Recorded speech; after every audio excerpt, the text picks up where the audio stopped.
Здравствуйте! В эфире Хабар-24, хроника криминальных и чрезвычайных происшествий дня. С вами я, Алия Махамбет. Сегодня в выпуске. Заплати налоги и спи спокойно. 2 миллиона казахстанцев задолжают госказне 7 миллиардов тенге. Почти 2 миллиона казахстанцев не заплатили налоги на имущество за прошлый год. Сумма недоимки более 7 миллиардов тенге. Между тем, сроки уплаты поджимают. Погасить налоговую задолженность необходимо до 1 октября. Со 2 октября 2022 года неплательщикам будут направлены уведомления о налоговой задолженности физических лиц.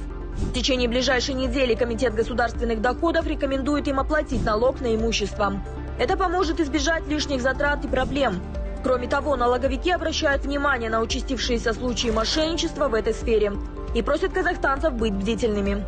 Зафиксированы случаи, когда физическим лицам приходят уведомления от сторонних организаций, банковские и мобильные приложения о необходимости уплаты налога на имущество и налога на транспорт. На самом деле такие уведомления являются фейковыми, то есть не нужно их исполнять. Если органы государственного дохода отправляют такое уведомление, то оно легитимное. Какими способами можно оплатить налог на имущество?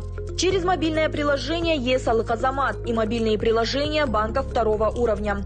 Через портал электронного правительства www.egov.kz. Наличными в отделениях банков второго уровня или платежных терминалах. С помощью банковских карт в банкоматах и платежных терминалах.